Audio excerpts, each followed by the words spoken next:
गर्व ने बिल्कुल ठीक भेजा है। तुम्हारे आंसर का तुम्हें क्वेश्चन का सॉल्यूशन मिल गया होगा कि तुमने इंटीग्रेशन जब किया है तो डिवाइड बाई 3 नहीं किया सेकेंड स्टेप में। ठीक है, आंसर मिल गया, बहुत अच्छा।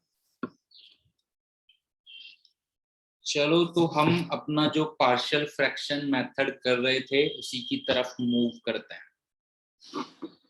तो मैं एक और एग्जांपल लेता हूं।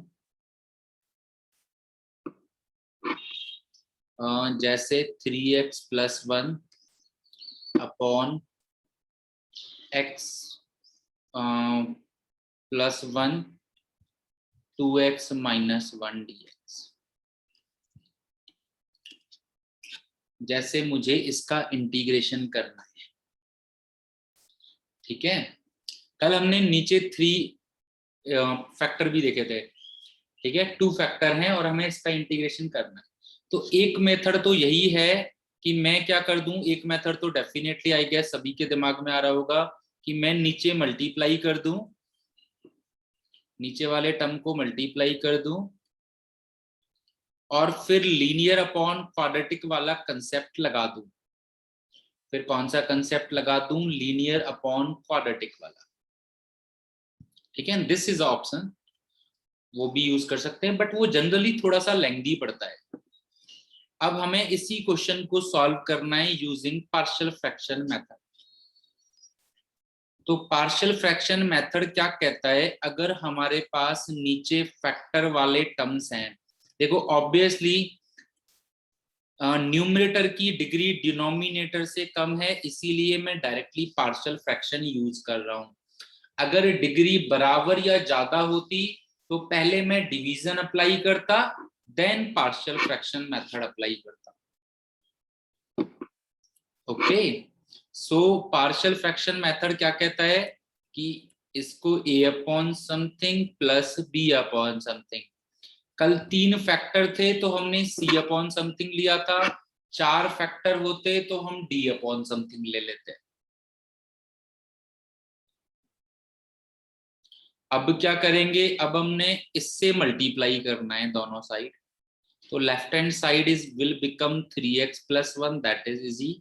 ये a 2x - 1 plus b capital X + 1, sorry, हाँ बिल्कुल ठीक है, ठीक है।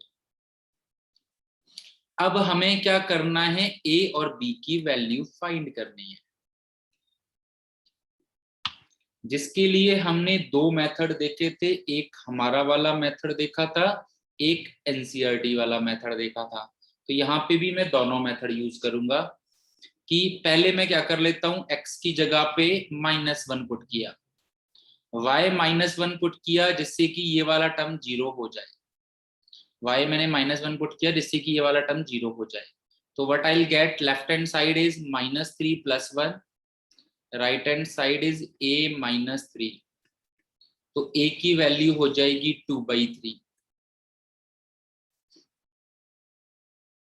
अब अगर मैं x की जगह पे हाफ पुट करूंगा, y हाफ, जिससे कि ये वाला टर्म 0 हो जाए। सो दिस विल बिकम 3/2 + 1, ये वाला टर्म हो जाएगा 0, ये हो जाएगा 3/2। तो 5/2 is equal to b into 3/2। तो b की वैल्यू आ गई 5/3। ये हो गया हमारा मेथड a और b की वैल्यू फाइंड करने का।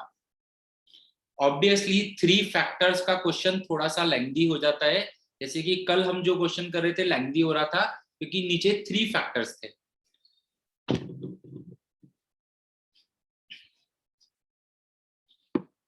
अब एनसीईआरटी का मेथड क्या कहता है, कंपैरिजन ऑफ कोफिशिएंट्स। तो अगर मैं x का कोफिशिएंट कंपेयर कराता हूं तो लेफ्ट हैंड साइड मुझे दिख रहा है 3, x के कोफिशिएंट कंपेयर कराने पे left hand side 3, right hand side 2a + b। Right hand side क्या दिख रहा है, 2a + b।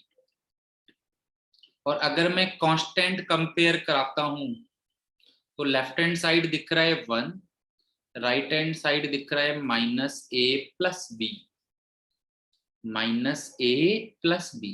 अब हम a और b की वैल्यू फाइंड करेंगे। कैसे सब्ट्रैक्ट कर देता हूं, तो ये हो जाएगा 2, ये हो जाएगा 3a, तो a की वैल्यू 2/3 और ये a की वैल्यू 2/3 यहाँ पे पुट कर देता हूं, तो b की वैल्यू हो जाएगी 5/3। यू कैन सी दैट हमारे पास वहां से भी यही आया था, यहां से भी यही आया। कल ट्रिपल कोफिशिएंट्स, ट्रिपल फैक्टर के चक्कर में एनसीईआरटी वाला मेथड ज्यादा लेंदी हो रहा था। तो अगर ज्यादा लेंदी हो रहा है और या हमें वैसे यूज करना है तो वैल्यू से यूज करो। 2 फैक्टर में तुम एनसीईआरटी वाला मेथड यूज करो, बिल्कुल कोई दिक्कत नहीं। बेटा एनसीईआरटी वाले मेथड में एक्स का कोफिशिएंट देखो आप, लेफ्ट हैंड साइड में क्या है 3, और राइट हैंड साइड में अगर तुम मल्टीप्लाई करोगे तो ये क्या है 2ax minus a plus bx plus b। तो राइट हैंड साइड में अगर x का कोफिशिएंट देखोगे तो तुम्हें 2a प्लस b दिखेगा। देखने की कोशिश करो एक बार, क्या दिखेगा 2a plus b। Left hand side में कांस्टेंट देखोगे तो तुम्हें 1 दिखेगा, और राइट हैंड साइड में कांस्टेंट देखोगे तो माइनस a प्लस b दिखेगा। तो हमारे पास a और b में कोफिशिएंट और कांस्टेंट कंपेयर कराने से 2 इक्वेशन आ जाएंगी। दोनों को एलिमिनेशन मेथड से सॉल्व करके a और b की वैल्यू निकाल ली। अब a और b की वैल्यू निकल गई, तो इस वाले जो टर्म है मेरे पास, या ये जो क्वेश्चन है, मैं इसे क्या लिख सकता हूं 2/3 upon x plus 1 plus 5/3 upon 2x minus dx। और इसको तुम पार्शियल फ्रैक्शन का मतलब मैंने कल भी बताया था, अब इसको तुम सिंप्लीफाई करोगे तो वापस तुम्हें यही क्वेश्चन जो था वही मिल जाएगा। पार्शियल फ्रैक्शन का मतलब यही फायदा है कि हमने पार्शियल फ्रैक्शन की हेल्प से इस टर्म को जो थोड़ा सा बेकार दिख रहा था, जिसका इंटीग्रेशन करने में हमें दिक्कत थी, हमने उसे सिंपल टर्म में ब्रेक कर दिया। अब इंटीग्रेशन तुम्हें आता है, देखो पार्शियल फ्रैक्शन में ब्रेक करने के बाद इंटीग्रेशन इज नथिंग, ठीक है। 2/3 x प्लस 1 का ln, 5/3 1/2x माइनस 1 का ln, और 2 से डिवीजन में भी जाएगा, 2 से डिवाइड भी होगा, प्लस सम कांस्टेंट।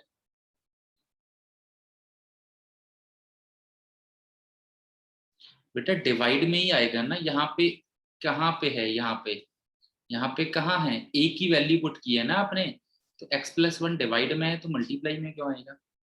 a और b की वैल्यू मैंने यहाँ पे पुट की है, यही तो इसके इक्वल है ना। सी सिंपल, ठीक है। तो अगर नीचे फैक्टर दिखते हैं तो इस तरह से देखो, मेथड क्या है कि नीचे फैक्टर दिखते हैं इस तरह से पार्शियल फ्रैक्शन में ब्रेक करते हैं, a और b की वैल्यू निकालनी है, यहाँ पे पुट करनी है, अपने आप तुम्हें इंटीग्रेशन दिखेगा कैसे करना है कैसे नहीं।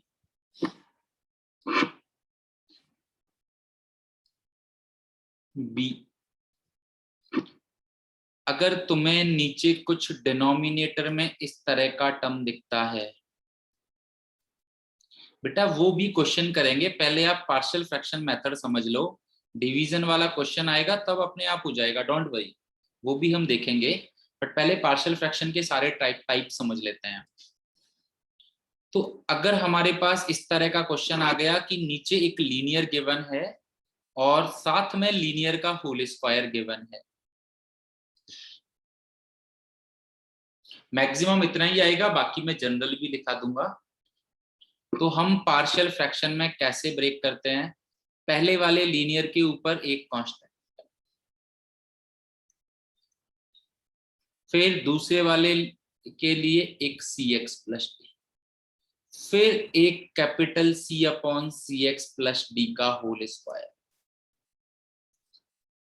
अगर नीचे होल स्क्वायर का टर्म है तो लीनियर वाला टर्म तो पहले की तरह ही ब्रेक होगा, पर अगर कोई होल स्क्वायर वाला टर्म है तो पार्शियल फ्रैक्शन में इस तरह से ब्रेक होता है।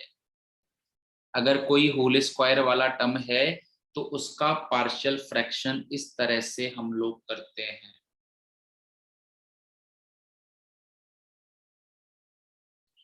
अब हालांकि कभी क्यूबिक वाला आता नहीं, बट बाई चांस आए तो सेम टेक्निक है, ठीक है। क्यूबिक वाले से लेंथी बहुत हो जाता है, बट टेक्निक सेम है अगर आता है तो।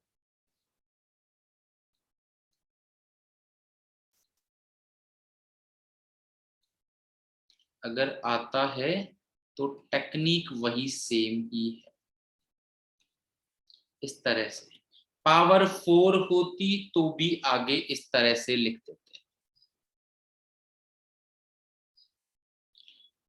बेटा ऐसे नहीं होता है ना, अगर आप मान के चलो ऐसे दो बार अलग अलग लिख देती तो ऐसे नहीं होता है ना, फिर आपका एलसीएम ही चेंज हो जाता ना।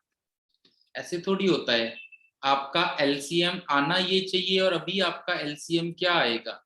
ये दोनों तो एक ही बात है ना, ये दोनों तो एक ही बात हुई, अलग अलग बात कहाँ हुई बताओ मुझे। बी प्लस सी एक नंबर ही तो है, डी मान लेता हूँ उसे, वो तो एक ही बात हुई। अगर ऐसा नहीं होता तो मुझे लिखाने की जरूरत ही नहीं होती ना। अगर ऐसा कुछ नहीं होता, हम ब्रेक करके लिख देते तो मुझे लिखाने की जरूरत ही नहीं होती। बट ऐसे ही इसे हमें लिखना पड़ेगा, प्रॉपर ब्रेक करना है, इसका तो कोई मीनिंग ही नहीं है, ये तो अपने आप में एक ही बात है। और अगर तुम एलसीएम लेके भी देख लो ना, यू हैव टू एलसीएम, ये आना ही चाहिए ना कंपलसरी। यहाँ पे एलसीएम लोगे तो ये आएगा, जबकि तो तुम्हें होल स्क्वायर चाहिए, तो एक टर्म नीचे होल स्क्वायर का होगा ही। तो अगर होल स्क्वायर वाला टर्म आता है तो हम इस तरह से पार्शियल फ्रैक्शन में कन्वर्ट करते हैं।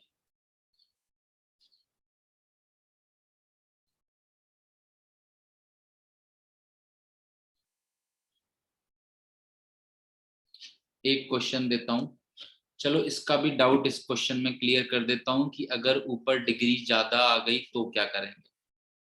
जैसे मैं दे देता हूं x की पावर 4 प्लस 3x² -2 अपॉन, गंदा सा हो सकता है पर question I am not sure, x-2 का होल स्क्वायर।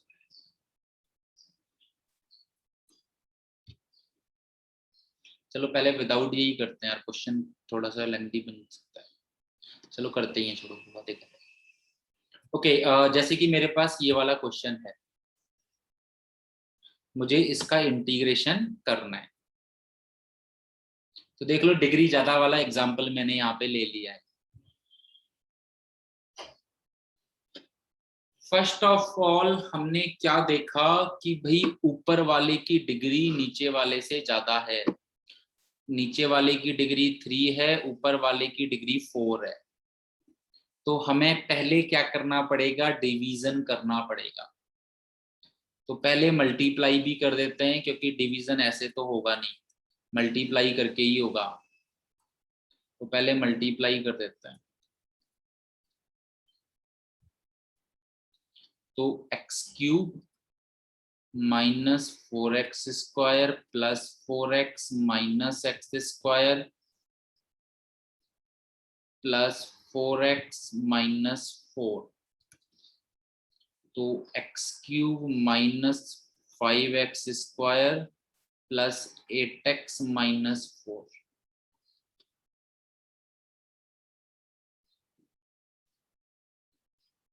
तो इसे हमें डिवाइड करना है उससे। तो x³ -5x² मतलब मैंने मैक्सिमम ही लेंथी का तुम्हें करा रहा हूं, प्लस 8x-4। और ऊपर वाला टर्म क्या है, x की पावर 4 प्लस 3x² -2।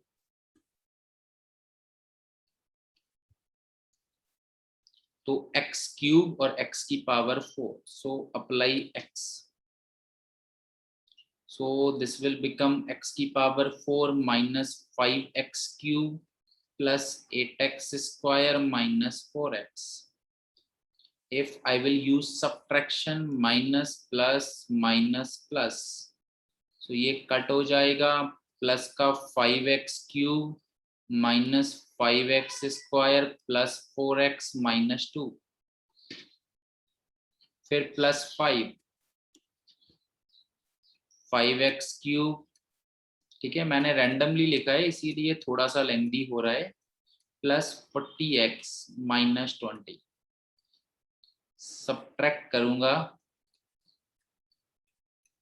कट 25 में से 5 गए, 20x स्क्वायर माइनस 36x, 20 में से 2 सब्ट्रैक्ट होंगे तो 18, ये आएगा रिमाइंडर।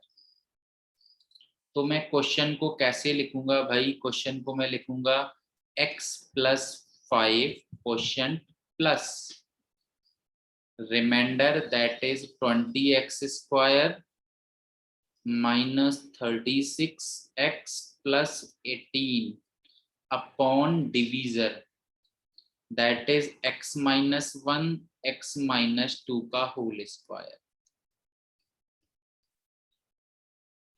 देखो इस तरह से करते हैं, पहले भी कर ही चुके हैं ना, क्वाड्रेटिक अपॉन क्वाड्रेटिक में भी तो किया था ना, क्वाड्रेटिक से पहले डिवाइड किया था फिर क्वेश्चन को हमने आगे सॉल्व किया था, सेम थिंग है। अगर ऊपर डिग्री ज्यादा है तो पहले डिवाइड किया है, फिर अब डिग्री क्योंकि नए वाले पार्ट में कम हो गई, अब हम इसमें पार्शियल फ्रैक्शन यूज करेंगे, क्योंकि पहले वाले का इसका इंटीग्रेशन तो है ही, हो ही गया, that is x square by 2 plus 5x। अब मैं जो सिंप्लीफाई करूंगा वो इसको सिंप्लीफाई करूंगा, जिसमें से भी 2 बाहर कॉमन आ रहा है, तो मैं 2 को भी बाहर कॉमन निकाल लेता हूं, तो ये हो जाएगा 10 18 और 9, तो 10x square minus 18x plus 9 upon x minus 1 x minus 2 का होल स्क्वायर। अब मैं इसमें पार्शियल फ्रैक्शन यूज करूंगा, क्यों, क्योंकि अभी ऊपर वाले की डिग्री नीचे वाले से कम है, ऊपर वाले की डिग्री है 2, नीचे वाले की डिग्री है 3। तो देखो सब लोगों को ये वाली बात समझ में आई या नहीं, कि अगर ऊपर वाले की डिग्री बाई चांस ज्यादा आ रही है तो हम लोग क्या परफॉर्म करेंगे।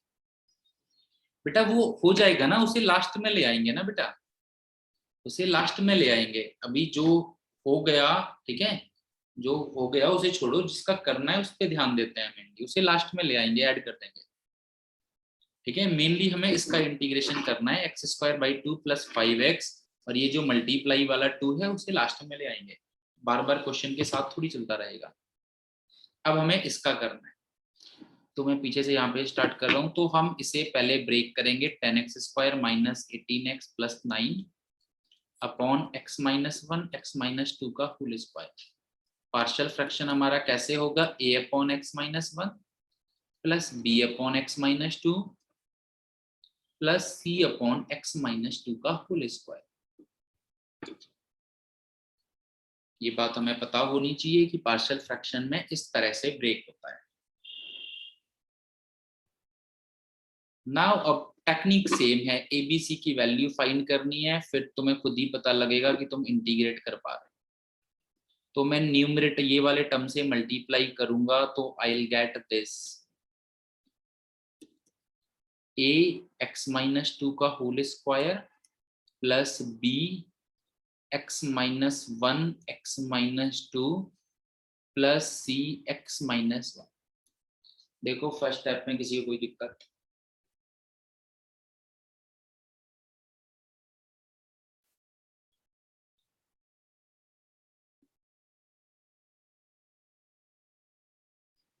यस बेटा बैक पेज कर देता हूँ बिल्कुल।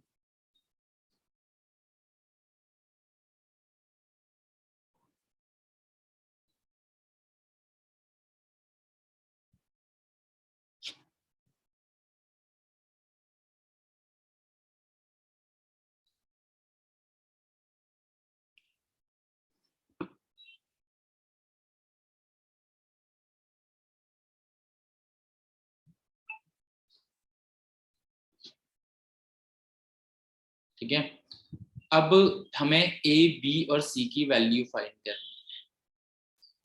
अब अगर मैं x की जगह पे, अब हम हमारा वाला मेथड यूज कर रहे हैं, ठीक है, वो वाला मेथड यूज नहीं कर रहे। अब अगर मैं x की जगह पे 1 पुट करता हूँ तो लेफ्ट हैंड साइड मुझे क्या मिलेगा, 10 minus 18 plus 9। Right hand side मुझे क्या मिलेगा, a, और x की जगह पे 1 पुट करने से ये भी 0 हो जाएगा और ये भी 0 हो जाएगा। तो मुझे a की वैल्यू मिलेगी दैट इज 1। a की वैल्यू क्या मिली, 1। बेटा सभी लोग पहले यहाँ पे ध्यान दो, रिपीट वाला आप देख लेंगे हम लोग, अभी पहले ये वाला कर रहे हैं, एक बार ये वाला ध्यान दो सभी लोग।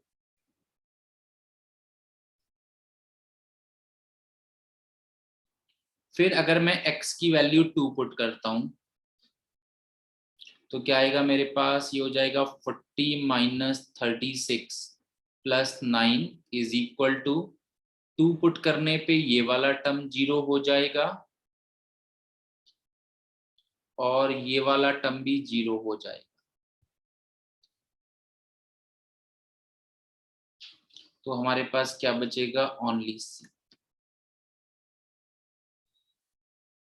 और c की वैल्यू हमारे पास आ जाएगी 49 माइनस 36 दैट इज 13। अब b की वैल्यू के लिए और कुछ तो दिख नहीं रहा तो 0 ही पुट कर देते हैं, क्योंकि दो ही फैक्टर है 1 और 2, तो और कोई रैंडम वैल्यू पुट कर दो अपने अकॉर्डिंग, तो मैं 0 पुट कर रहा हूं। ठीक है, क्योंकि 1 और 2 तो हो गए भाई, और तो कोई फैक्टर दिख नहीं रहा जो पुट करने से मुझे फायदा मिले। तो बेटर है मैं क्या पुट कर रहा हूँ, 0। 0 पुट करने से left hand side will become 9, right hand side will become 4a plus 2b minus c. 0 put करने पे देखो 4a प्लस 2b माइनस सी, और मुझे चाहिए b की वैल्यू। तो 2b हो जाएगा 9 माइनस 4a प्लस सी, तो 13 प्लस 9 22 माइनस 4 18, तो b की वैल्यू आ गई 9।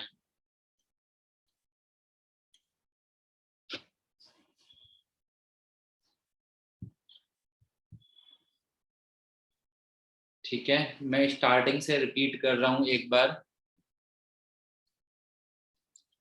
क्वेश्चन हमारे पास ये था, क्वेश्चन हमारे पास ये था, ठीक है। अब कोई ये मत बोलना फैक्टराइज तो नहीं हो रहा है ये, ठीक है, फैक्टराइज नहीं हो रहा है। तो हमने क्या किया कि ऊपर की डिग्री देखी 4, नीचे की डिग्री देखी 3। तो जब डिग्री ऊपर वाले की नीचे वाले से ज्यादा होती है तो हम क्या परफॉर्म करते हैं, डिवीजन परफॉर्म करते हैं। तो डिवीजन परफॉर्म करने के लिए पहले मुझे नीचे वाले टर्म को मल्टीप्लाई करना पड़ा, तो मैंने मल्टीप्लाई किया।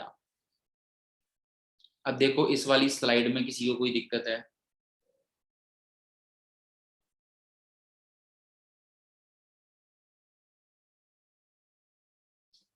अब मैंने डिवीजन परफॉर्म किया है।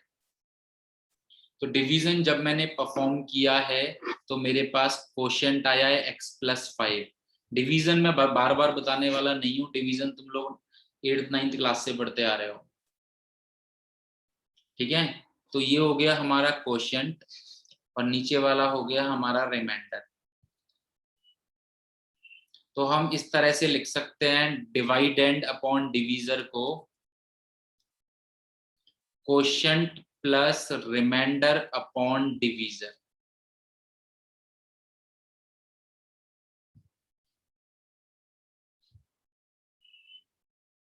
ठीक है,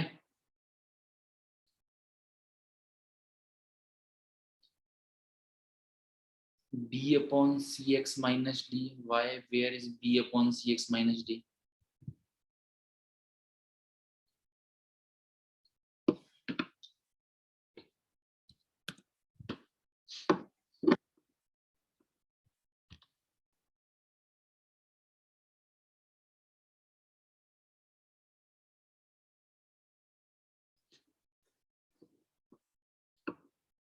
यस अक्षित बोलो, क्या कहना चाह रहे हो बेटा? I am not understanding sir. हाँ हेलो हाँ हाँ बोलो बेटा। सर, हम सीधा भी तो जो सी सी अपॉन सी एक्स प्लस डी का बेटा होल सीधा बेटा भी। सारी सारी पॉसिबिलिटीज देखनी होती है ना। ऑब्वियसली किसी ने पहले तुम्हारी तरह सोचा होगा कि भाई सीधा भी लिख देते हैं, पर सीधा लिखने से सही नहीं आया है ऑब्वियसली।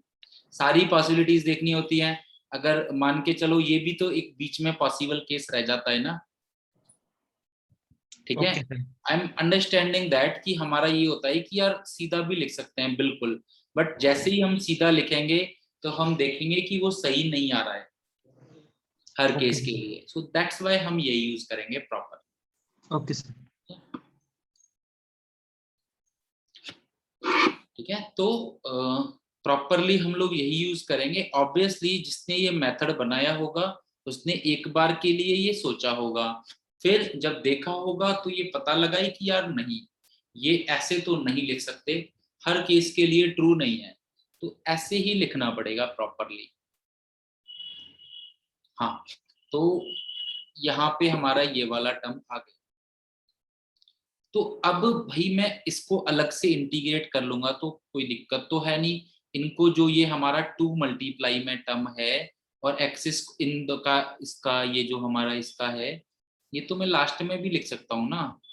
बार बार अब क्वेश्चन सॉल्व करते समय इसको लिखने की जरूरत थोड़ी है, ये 2 मल्टीप्लाई। अब मैं केवल ये अंदर वाला जो इंटीग्रेशन है जिसमें मेरा पार्शियल फ्रैक्शन मेथड यूज होगा वो वाला क्वेश्चन कर रहा हूँ।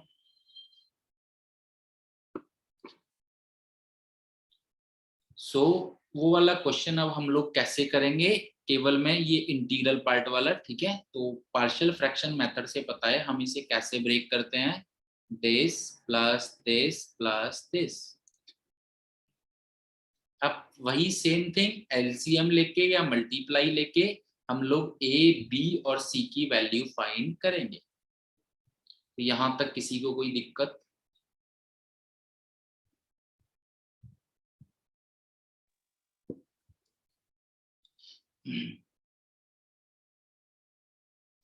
अब भाई वैल्यू फाइंड हो गई तो वैल्यू पुट कर देते हैं। वैल्यू फाइंड हो गई तो वैल्यू पुट कर देते हैं। अब अगर तुम राइट हैंड साइड को सिंप्लीफाई करोगे तो तुम्हें लेफ्ट हैंड साइड मिल जाएगी। सो अब इसका इंटीग्रेशन हमें करना है। तो अब इसका इंटीग्रेशन हमारे लिए आसान है। तो 1/x-1 का हो जाएगा ln x-1 प्लस 9/x-2 का हो जाएगा 9 ln x-2 प्लस 13 तो कांस्टेंट है ही, x-2 का होल स्क्वायर मतलब -2 + 1 अपॉन -2 + 1 प्लस सम कांस्टेंट। भाई ये तो हम देख ही चुके हैं, एक बार एबीसी की वैल्यू फाइंड हो गई फिर तो कोई फाइट ही नहीं है, क्योंकि फिर तो हमें इंटीग्रेशन आता है।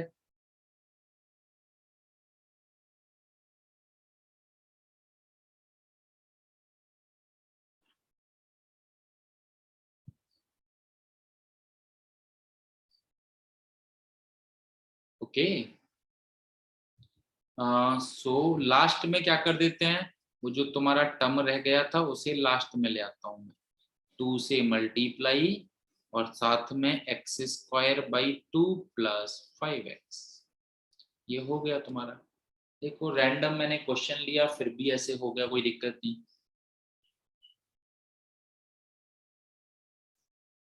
तो अगर डिग्री बड़ी होगी तो इस तरह से डिवीजन रूल परफॉर्म करके quotient plus remainder upon division, then वहां पे अकॉर्डिंगली जो भी हमारे पास मेथड है, वेदर 1/क्वाड्रेटिक का वेदर पार्शियल फ्रैक्शन का, वो हम यूज करेंगे।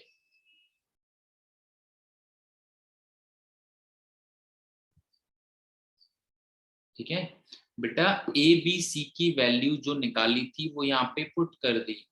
अब मुझे बताओ इस राइट हैंड साइड के इंटीग्रेशन में हमें क्या दिक्कत है, हम ये वाले क्वेश्चंस तो कर ही चुके हैं ना ऑलरेडी काफी सारे।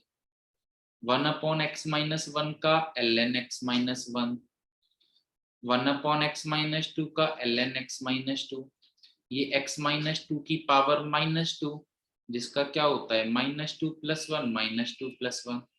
और जो ये वाला टर्म है ये तो मैं यहाँ से उठा के लेके आया हूँ ना ऑलरेडी, यहाँ से अभी जो मैं बोल रहा था।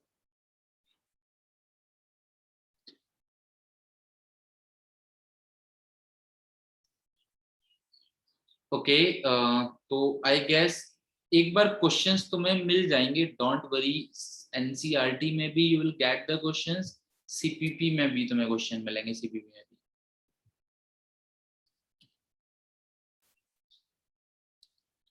ठीक है, तो हम यहाँ तक हो गए।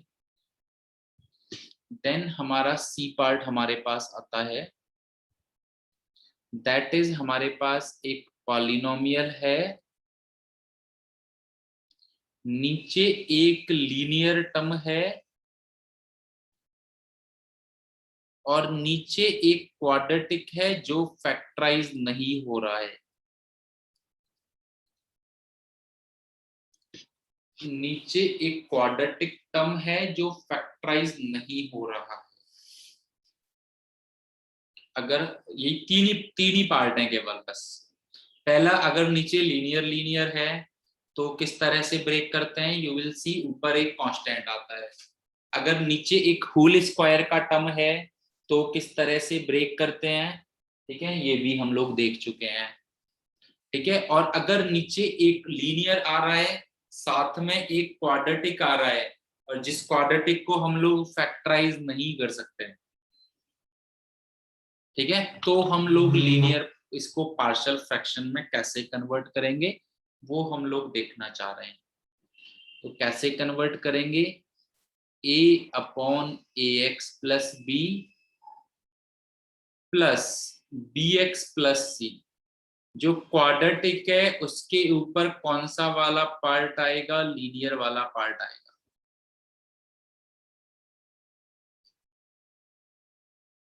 जो लीनियर है उसके ऊपर तो वही कांस्टेंट आएगा, पर जो क्वाड्रेटिक है उस क्वाड्रेटिक के ऊपर हम एक लीनियर वाला पार्ट लेंगे।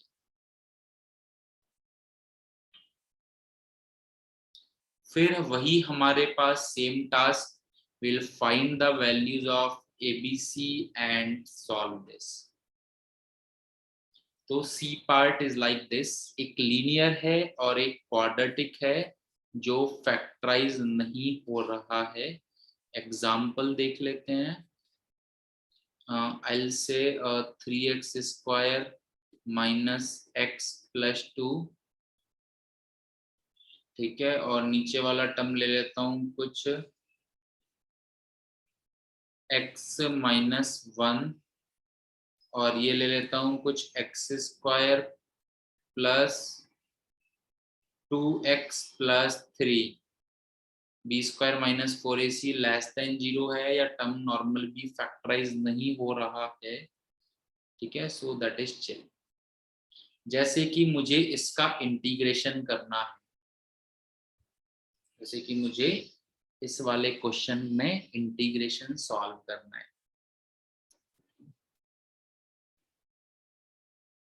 ठीक है, तो मैं कौन सा वाला मेथड यूज करूंगा, मेथड यूज करूंगा ये वाला पार्शियल फ्रैक्शन मेथड, जो भी किस पार्ट में, सी पार्ट वाला मेथड।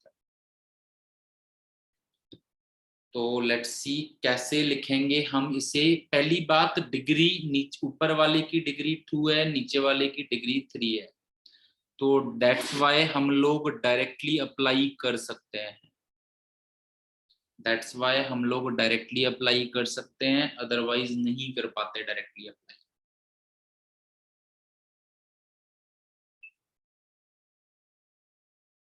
Okay, now let's.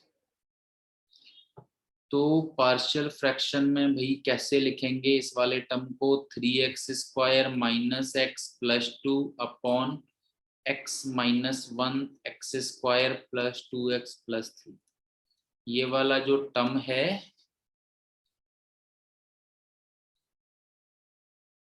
सही है ना, इसे लिखेंगे a/x - 1 + bx + c upon x square plus 2x plus 3।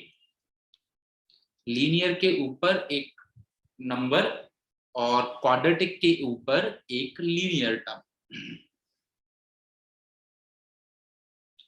अभी यू नो दैट क्या करेंगे, ये जो डिनोमिनेटर वाला टर्म है इससे जब मैं मल्टीप्लाई करूंगा तो मुझे कुछ इस तरह का सिनेरियो दिखेगा।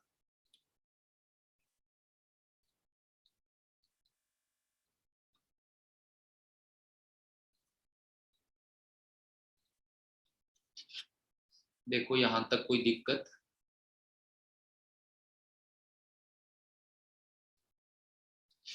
अब ऑब्वियसली मुझे ए बी और सी की वैल्यू फाइंड करनी है, तो मैंने क्या किया, x की जगह पे पहले 1 पुट कर दिया। एक फैक्टर तो दिख रहा है, वो तो पुट करते हैं कम से कम, बाकी फिर देखेंगे।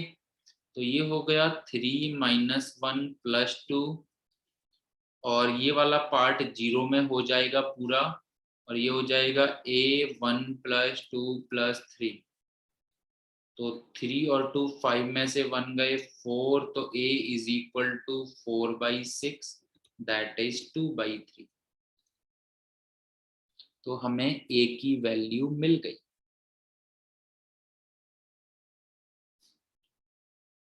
अब कोई भी रैंडम वैल्यूज हम लोग अपने हिसाब से पुट कर देते हैं, तो मैं x की जगह पे 0 पुट करता हूँ पहले। तो लेफ्ट हैंड साइड में क्या मिलेगा 2, राइट हैंड साइड में मिलेगा a, और ये हो जाएगा 3 प्लस ये b वाला टर्म 0 हो जाएगा, तो ये हो जाएगा c -1। तो c की वैल्यू हो जाएगी 3a माइनस 2। a की वैल्यू ये लेके आऊंगा, 3 से 3 कट हो जाएगा, 2 माइनस 2 दैट इज 0। देखो c की वैल्यू मेरे पास क्या आ रही है, 0 आ रही है भाई। आ सकती है, ऐसा कोई दिक्कत नहीं है, बिल्कुल आ सकती है। तो c की वैल्यू क्या आ रही है, 0।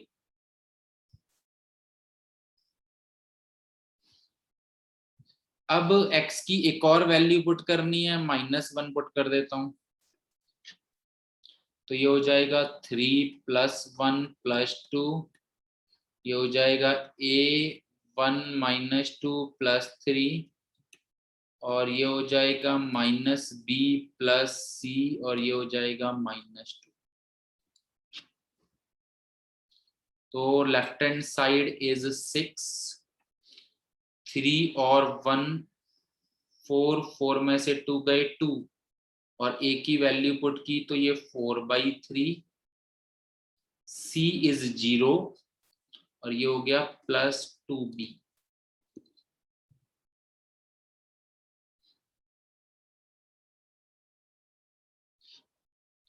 तो 2b is equal to 6 minus 4/3, that is 18 minus 4, 14/3। 2 से कट हो जाएगा, तो b इज इक्वल टू 7/3। तो इस तरह से हमारे पास a की वैल्यू फाइंड हुई 2/3, b की वैल्यू फाइंड हुई 7/3, c की वैल्यू फाइंड हुई 0।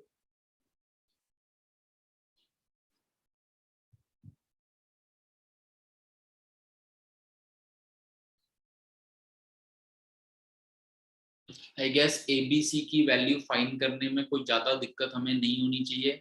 वैल्यू सब्स्टिट्यूट करके ही तो वैल्यू फाइंड करनी है ना बस।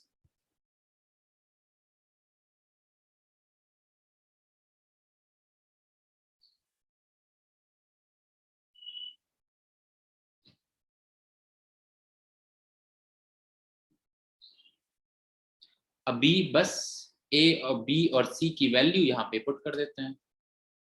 सो व्हाट विल गेट, ए की value 2/3 x minus 1 plus B की वैल्यू 7/3 x, सी की वैल्यू तो 0 है ही भाई, और ये है x² प्लस 2x प्लस 3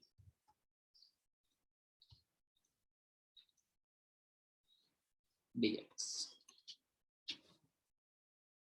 क्या किया, ए बी और सी की वैल्यू यहाँ पे पुट कर दी, और फिर इसे क्वेश्चन की जगह पे ले आए।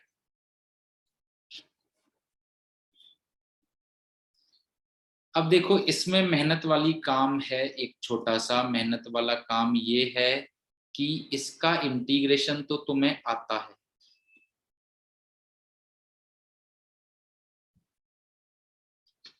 बट भाई जो दूसरा टर्म है ना, वैसे दूसरा टर्म इस केस में तो इजी है, क्योंकि अगर ऐसा क्वेश्चन आएगा तो इजीली दिख जाएगा, वो अलग बात है।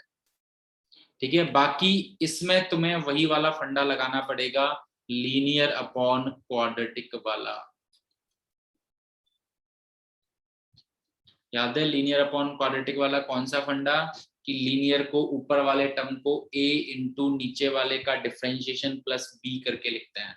मतलब इस वाले क्वेश्चन को तुम्हें पुराने वाले मेथड से सॉल्व करना पड़ेगा। बाकी इस केस में थोड़ा सा इजी है, क्योंकि डायरेक्टली मैं बना सकता हूँ, एक्स स्क्वायर का डिफरेंशिएशन 2x, 2x का 2 और सब्ट्रैक्ट कर दिया। तो इस केस में बाई चांस मैं बना सकता हूँ, तो इतना कोई दिक्कत नहीं है। ठीक है, बाकी अगर नहीं बन रहा है तो यहाँ पे तुम्हारे पास पुराना वाला पार्ट आएगा जिसे तुम्हें सॉल्व करना है।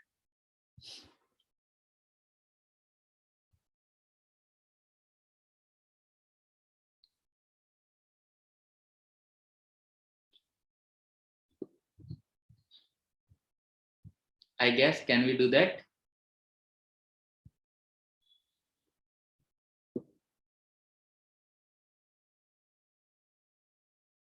ठीक है, पूरा नहीं सॉल्व करा रहा हूँ, अपने आप कर लेना पूरा solve.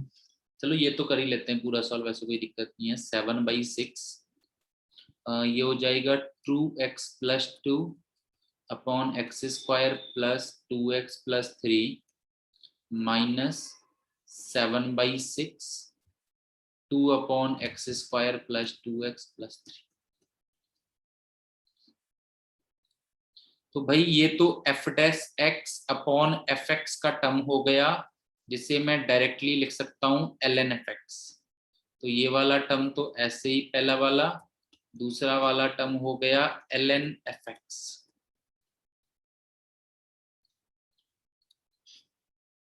F dash x upon f x, और जो ये दूसरा वाला टर्म है इसे obviously completing the whole square से सॉल्व करना पड़ेगा।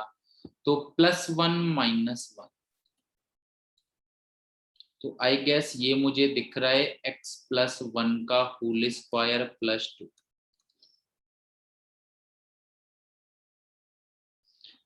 सो लेट्स सी, तो 14/6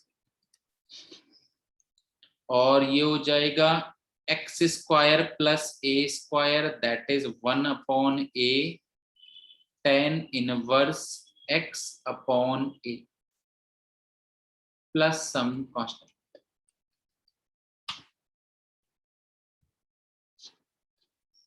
वैसे ज्यादा क्वेश्चंस ऐसे हैं नहीं, इक्का दुक्का ही क्वेश्चंस है, क्योंकि लेंथी हो जाते हैं।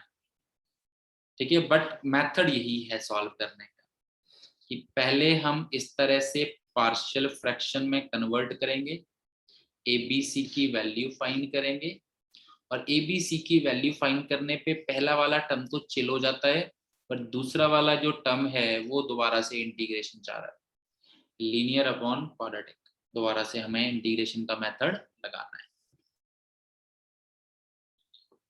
आई गेस यहाँ तक सभी को क्लियर है, समझ में आ गई हैं बातें।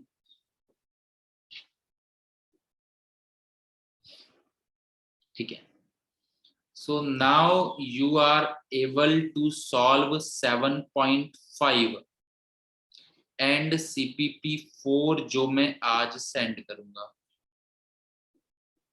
Now you will be able to solve NCERT की 7.5 एक्सरसाइज एंड CPP 4 जो मैं तुम्हें सेंड करूंगा।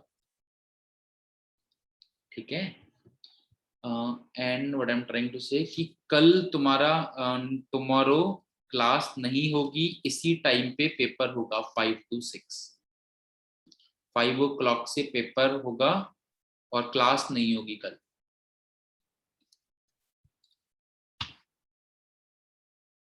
पेपर का सिलेबस, डिफरेंशिएशन, हाँ वेबसाइट पे जैसे कल तुम लोगों ने फिजिक्स का पेपर दिया था, सेम काइंड, सेम तरह से ही तुम्हें डिफरेंशिएशन का पेपर देना है। ठीक है, ज्यादा मैंने नॉर्मल ही क्वेश्चंस रखे हैं, जब हम लोग मिलेंगे तब हम अच्छे लेवल का पेपर रखेंगे। अभी मैंने ऐसा नहीं है कि बहुत ज्यादा टफ क्वेश्चंस रखे हैं। ठीक है, तो आराम से कामली सॉल्व करना, यू विल गेट।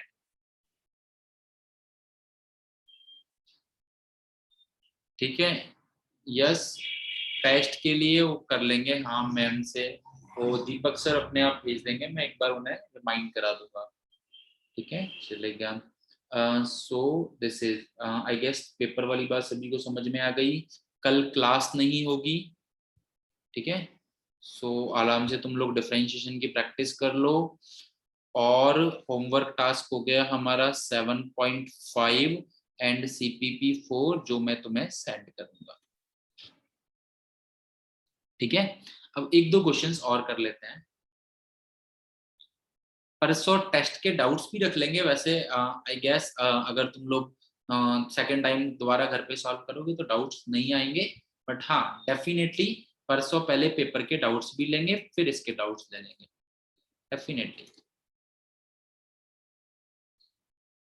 ठीक है, एक आधा क्वेश्चन और सॉल्व करने वाला हूं मैं।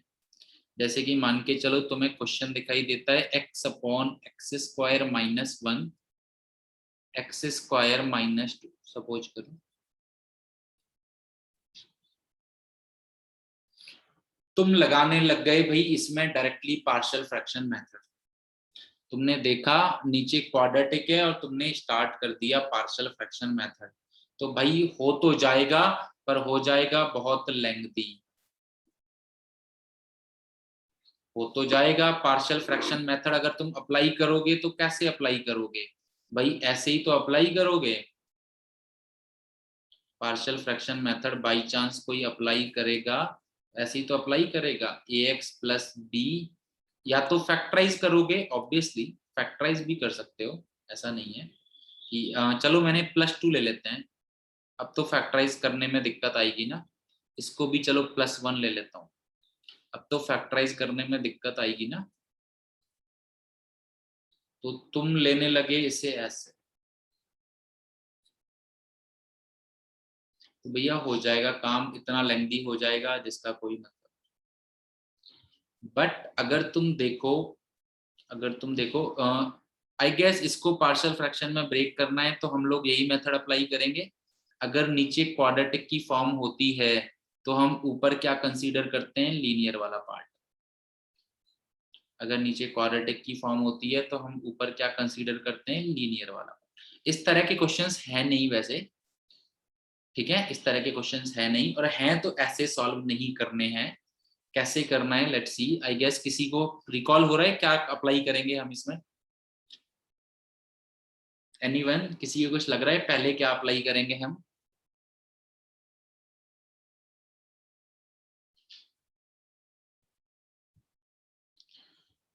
यस, एक्स स्क्वायर को हम लोग टी सब्स्टिट्यूट करेंगे, डिवाइड क्यों करेंगे भाई, ऊपर की डिग्री तो छोटी है, डिवाइड क्यों करेंगे। एक्स स्क्वायर को टी सब्स्टिट्यूट करेंगे तो उसका डिफरेंशिएशन ऊपर दिख रहा है मुझे। एक्स स्क्वायर को अगर टी सब्स्टिट्यूट करूंगा तो 2x dx is equal to dt, और x dx क्या हो जाएगा, dt/2, और नीचे t+1 t+2। अब इसे तुम आराम से पार्शियल फ्रैक्शन से सॉल्व कर सकते हो। लास्ट में t की जगह पे क्या पुट कर देना, एक्स स्क्वायर, लास्ट में t की जगह पे क्या पुट कर देना, एक्स स्क्वायर। तो वही यहाँ पे मैं यही समझाने की कोशिश कर रहा हूँ कि अगर इस तरह का क्वेश्चन बाई चांस होता है, ठीक है, पर थोड़ा सा मान लो हल्का सा ट्रिक ही है इसमें, तो पहले हम सब्स्टिट्यूशन सोचेंगे। जैसे कि पार्शियल फ्रैक्शन में क्वेश्चन तुम्हें इस तरह से भी देखने को मिल सकता है, फिर बोलो अरे यार सर ने तो ये मेथड हमें बताया ही नहीं।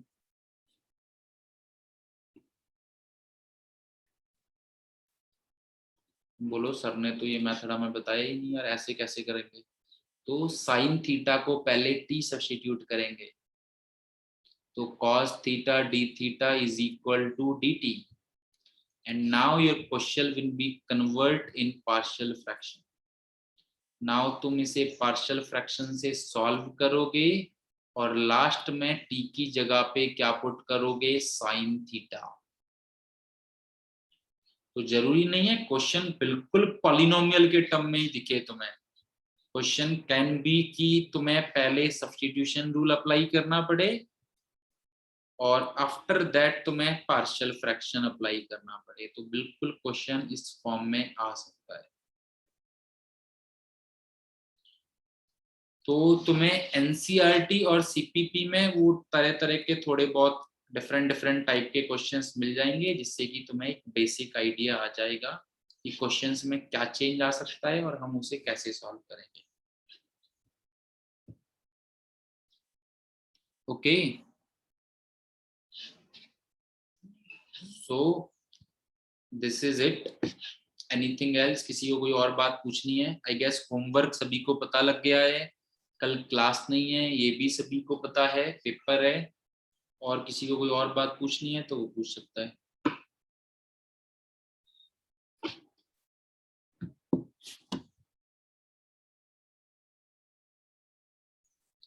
ठीक है, फिर हम लोग कल वेडनेसडे या थर्सडे को मिलते हैं same time. Okay, so bye bye, take care all of you.